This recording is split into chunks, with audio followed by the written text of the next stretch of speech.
You're telling people you're on your own beautiful journey. Embrace that, accept that. What does that do to the psyche so that it transcends in other areas of life, right? In the Oh business, yeah. as an entrepreneur, we got to have that mindset. Yep. Yeah, I mean, it's just all gives you confidence. It gives you permission to be yourself. It's an edge. It is what makes you uniquely you. You'll never be somebody else, and you'll never do as well as somebody else as they are. So why even try? Pick your lane. And it might sound challenging. It might, you might not have like a ton of vision around what you want to do, but ultimately you're the best in the world at you. So why don't you ride that wave and do that? It's a combination of natural talents and then developed talents too. Let's learn how our next guest gets up, dress up, and show up on purpose. Enjoy the episode.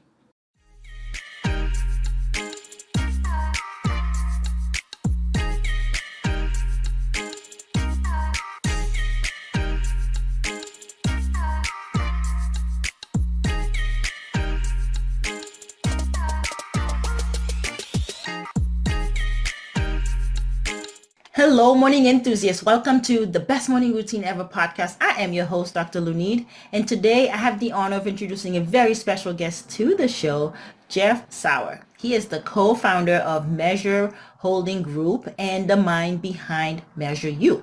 Now, this is a global digital marketing and analytic expert. He has trained over 50,000 students worldwide and spoken over 20 plus countries. And so he specializes in building data-driven business systems that turn operational chaos into clarity. Who doesn't need that? Like, this is the perfect conversation. We're going to talk about how to use data, how to use, especially in the world of AI, how do we use analytics to kind of make business decisions.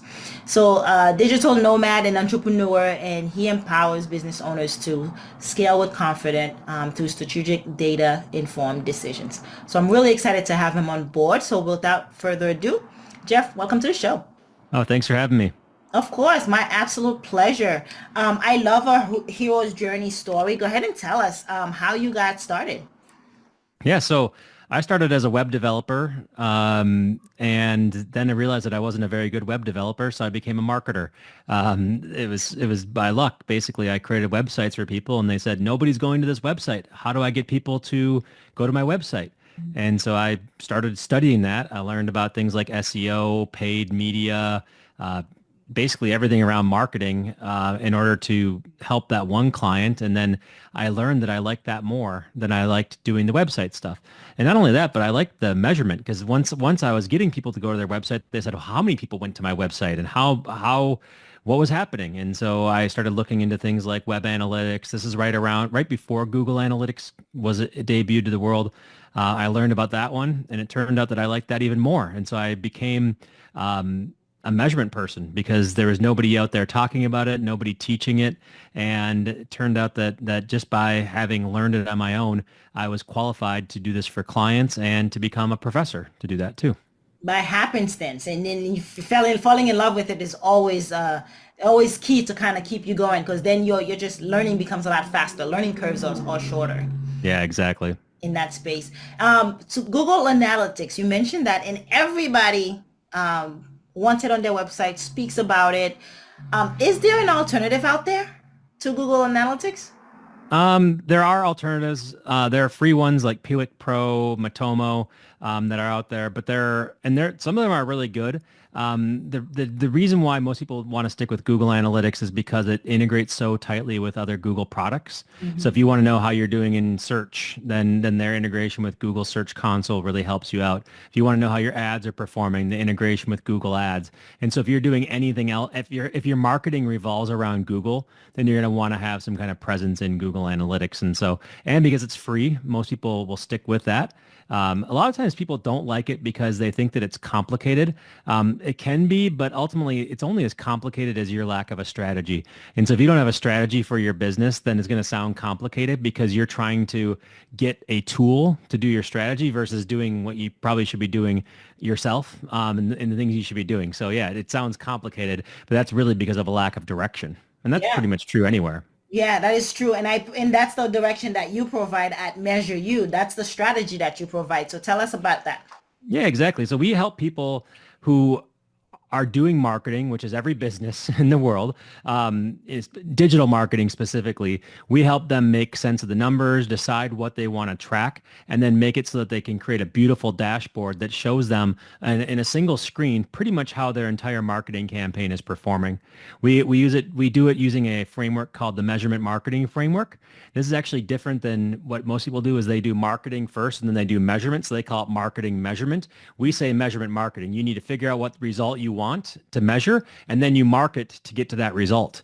And the difference is that you're not going and you're not creating a bunch of campaigns and hoping that they work. You're doing research, you're being strategic with what you're looking at, and then you put your limited resources, which we all have limited resources, towards the things that are going to give you the best chance at achieving that result. And that's what measurement marketing is. Okay, I'm not gonna blow that over because we all need to break that down. Let's unpack that, and that's where you come in, and I'm sure you provide the skill set to be able to do the measurement marketing first. Because then you saying there's research that goes into it. What are we looking for? What are we looking to where do we go about the research? Because we think we have to run ads to get some data, to know Yeah. how to get our target audience, or avatar, or what keywords to put in, right? So you're saying the reverse. So let's talk about how one can do that research before.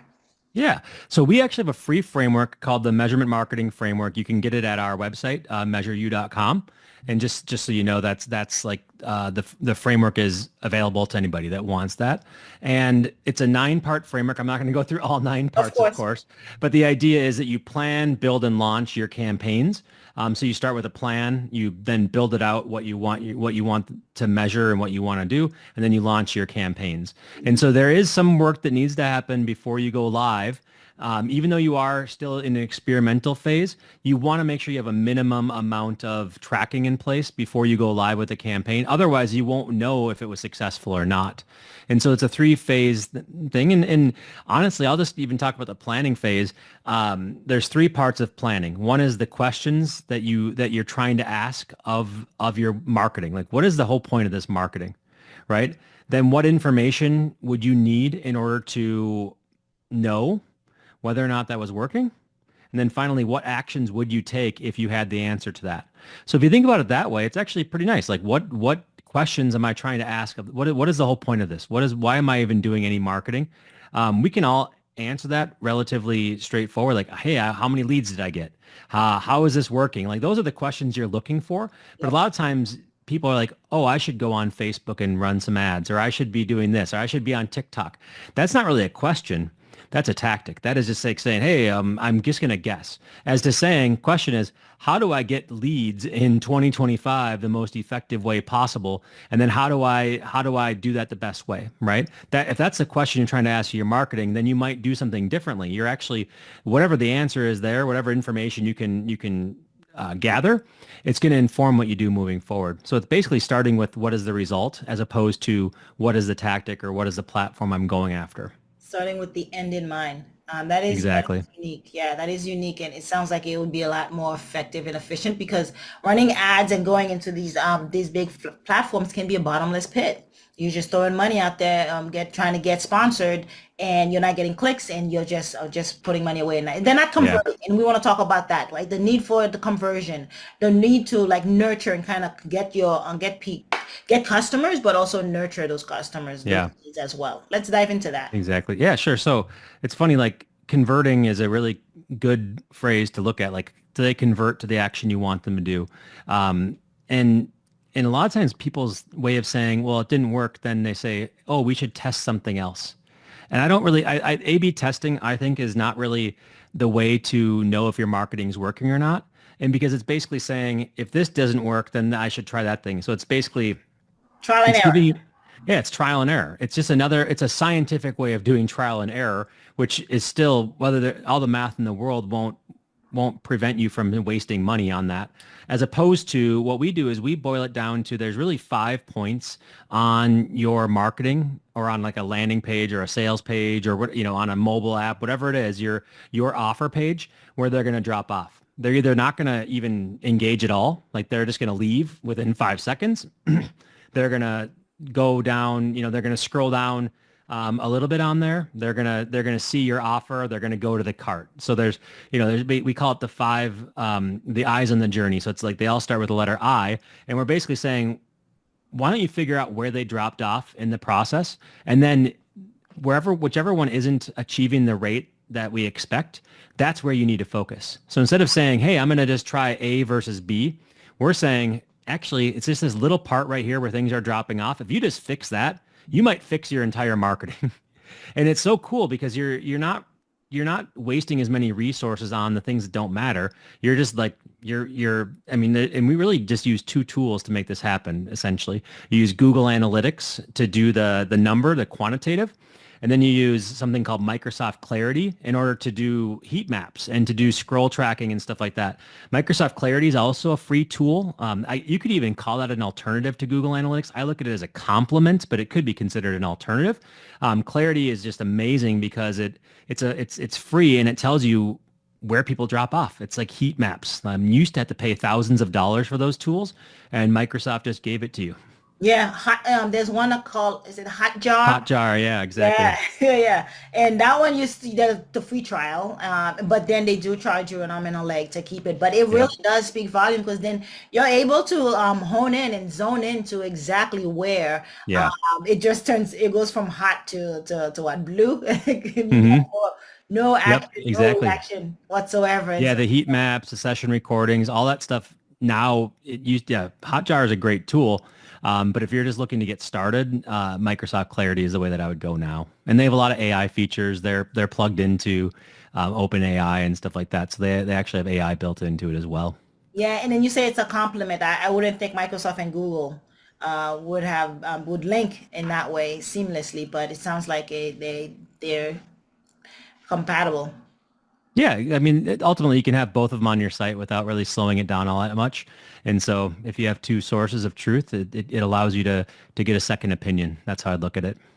Well said.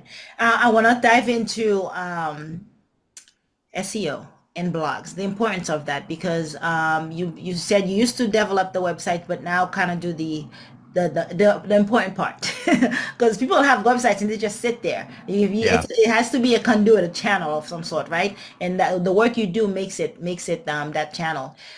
Let's talk about the power of SEO and blogs and how that helps an individual rank. Or become the first one when they're searching for certain keywords to be Yeah. found. Yeah, so I'll be honest with you, like my relationship with SEO and blogging has changed over the last year more than it did the previous 20 years. Got it. And so I've always been blogging. I had this blog called Jeff before, and it was, I was a authority. I became an authority about analytics and stuff like that because I would blog. And basically everything that I was solving for my clients, everything that I was looking into, I would just write about it. And that was my way of establishing authority. And it worked out great. And before that, even I was doing it for my company. And so blogging it put me on the map. It was a big thing for me.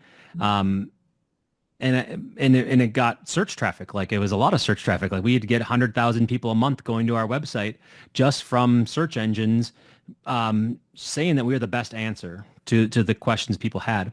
In the last year, the search engines aren't really rewarding blogs like they used to. I don't know if you've noticed this or not, but like they're rewarding Reddit posts. They're rewarding all these other things that basically what they train their AI models on. And they sort of basically cut a lot of blogs like what I have and other blogs. Some are seeing traffic down 90% or more. And Wow. so mine isn't that bad, but it's not the same situation as it was. Like 2 years ago, I was riding high on blog traffic. Now it's like it's a slow trickle. And so I'm not sure that I would recommend somebody getting started as a way to blog for traffic necessarily. However, what I think blogging does, and this could be micro blogging on LinkedIn, this could be, sending a newsletter out there, publishing your thoughts is a great way to establish authority. It's a great way to establish credibility. It's a great way to establish confidence. It's a great way to do so much for yourself that the idea, whether you do it as a blog or you do it and you're doing it for SEO, or if you're doing it on social media in order to get engagement, the idea here is that especially if you're a service provider or you're trying to get credibility, you only exist in your public persona, right? And the only way to do that is to put yourself out there. So the way that we put ourselves out there has changed. Like I'm doing more things that I never imagined I'd do, like short form videos and more video type stuff, things that I had avoided for a long time.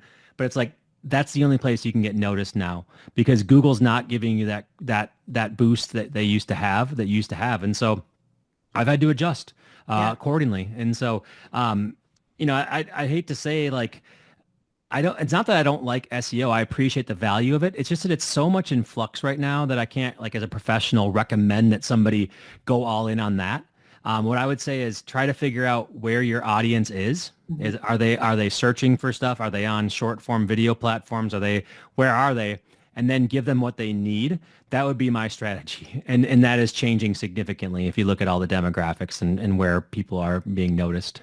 And yeah, you have to do your due diligence, and that advice coming from you as the expert, we hold a lot of weight. And so thank you for sharing that and being candid about that, because the old way of thinking is to do SEO to drive traffic to your site to get ranked. But Yeah. honestly, I'm in agreement with you that is changing because the attention span of our clients and customers are changing. And Yeah. so the short video form is working faster because you just need, can you say it in 10 to 30 seconds? Because Yeah. if you lose them, then that's a gunner. And so having to be able to pivot.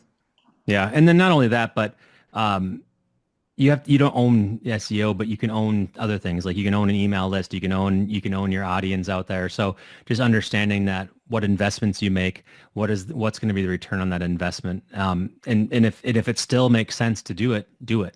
Hmm. What are some of the common mistakes you see marketers make, well, besides blogging, when it comes to measurement and data-driven decisions and analytics? Yeah. I think a lot of times it's just complexity. It's trying to do too much, thinking that if I log into Google Analytics and they have 20 numbers on the screen, that those numbers are important, or that I need to bend my will in order to see what's in these platforms.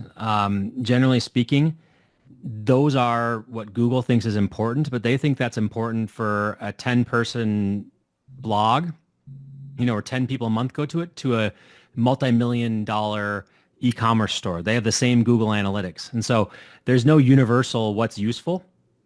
And so thinking that if it's on in your if it's a report that Google gives you that it's important, I think is a mistake. The other thing is trying to track everything, big data is ultimately it just means that there's a lot of noise as opposed to focusing on the things that matter to you. So again, going back to that thing, like what questions do you want to answer from your marketing? What are you trying to achieve? And trying to just micro or focus that in on a few things will get you further along than trying to do everything. And that will alleviate a lot of the overwhelmment that comes in, Yeah, the shock of all absolutely. that data. Yep.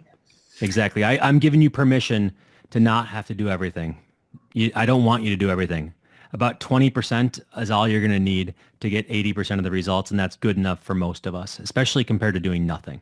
Right, right. Well said. Now, we're gonna talk about your morning routine, but I know you're a parent, you're traveling, you're a business owner.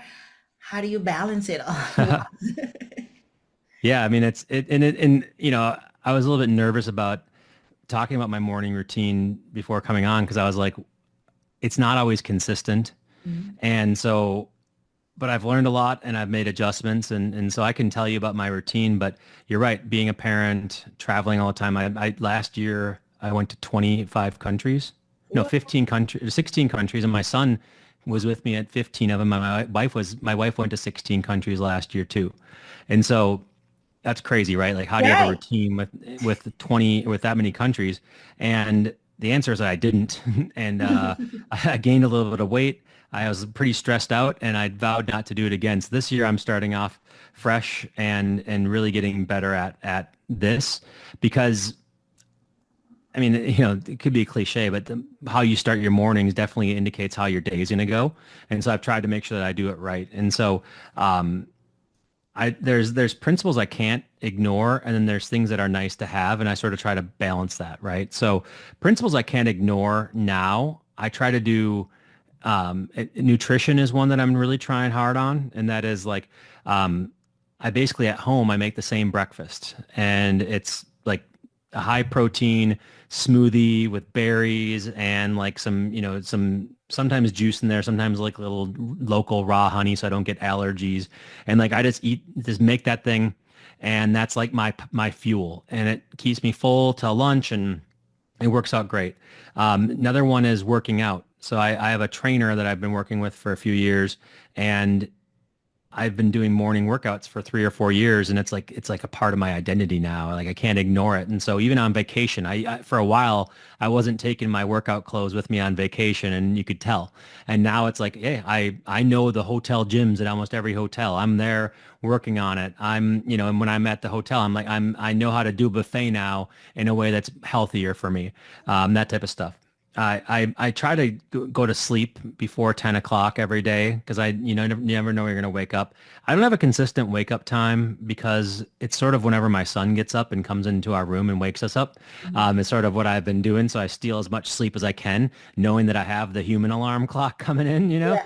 And then I wish that I had more time to do deep work and stuff like that. But my mornings, like a lot of people say, my most productive time is in the morning. Like I'm at 5 a.m. working until 8 a.m. before everybody gets up.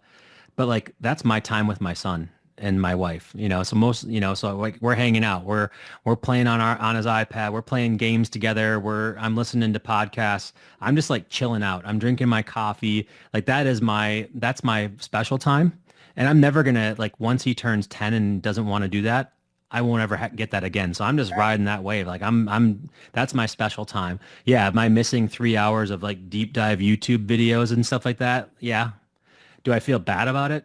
Sometimes, but do I feel guilty about it? No. Like, I'm making the right choice. And Yeah. so I think that to me, like my morning routine is all about making the right choices for where I'm at. And I don't hear that very often, and it does sometimes lead to guilt, because it's like, well, why am I being comfortable just winning the day? But I think that more people should hear that, because especially if you have children, that should be what you should be focused on, is like winning the day, or winning the morning with the time you have with your family, then separate and then going to work when you need to, but having that separation.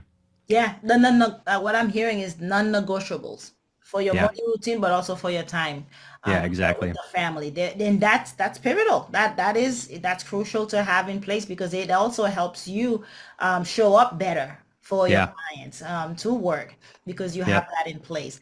I Yeah. really love that you said the habits that you put in place, you now embody it so much that you're looking at the hotel gyms, you're making better eating habits because you've become it, right? That's Yeah. the beauty of habits. Once you start doing them, then they start, you first make them and then they make you.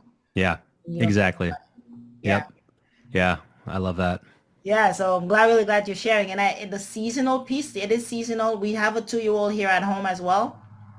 And so I understand completely the human alarm goes off, and so it really is imperative to know what season of life you are in to then Hmm. accommodate guilt free. You said it. You Yeah. want everyone to know. Don't feel any guilty about it. Just know where you are and then roll with it. And then that's Yeah, really exactly. it's really nice. Yeah. But don't compare yourself to other people. And they say comparison is a thief of joy, but then just in general, don't get mad at somebody because they have their thing. Like I just do you. Like Yeah. so many people get mad about other people, and then they say like I could never do that, or they're lucky or whatever. And it's like just do what you got to do. Just try to get better and try not to make the same mistakes over again, and you're pretty much winning in life. What does that do to the psyche? Because as I hear you saying it, you're telling people you're on your own beautiful journey. Embrace that, accept that. What does that do to the psyche so that it transcends in other areas of life, right? In the Oh business yeah. as an entrepreneur, we gotta have that mindset. Yep. Yeah, I mean, it's just all it gives you confidence. It gives you permission to be yourself. It's an edge. It is what makes you uniquely you. You'll never be somebody else, and you'll never do as well as somebody else as they are. So why even try? Pick your lane, and it might sound challenging. You might not have like a ton of vision around what you want to do, but ultimately you're the best in the world at you. So why don't you ride that wave and do that? It's a combination of natural talents and then developed talents too. I'm not a big fan of people saying like only do exactly what you're talented at, because there's a lot of things that I do now that I wasn't talented at. I was afraid of speaking in public, and now I've spoken in 20 countries. I'm afraid of a lot of things, and I have addressed my fears, and that's become my identity too. So I think that there is some value in doing things that you're natural at, or not trying to do something that you could never do, but also like completely giving up on it and saying, hey, I'm only good at this thing right now. That like when that and you stop growing. And when you stop growing, you're dying. I'm laughing because I was thinking those exact thoughts and you like took them right out of my brain. And it's absolutely true is you really have to keep evolving. And there's a quote I think I heard, I think TG Jake said it. Don't put a period where God wants to put a comma. Yeah. Yeah, that you can do so many things. You can learn so many things. And so why get boxed in Yeah. to just one item and then become miserable and resentful for not Yeah. trying other things and coming that's where that comparison comes in, right? Comparing yourself to other people Yeah. creeps in your psyche and it becomes a whole like negative thought that you can't get rid of. For sure. Yeah. Jeff, thank you for so much for sharing. Tell us where we can connect with you. How do we find you?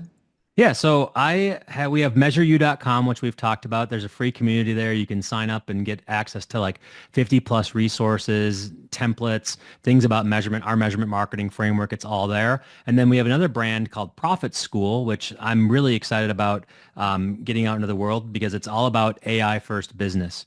And the idea behind Profit School is we help companies and small businesses really that want to make their business the transition to consulting AI first before they do anything else.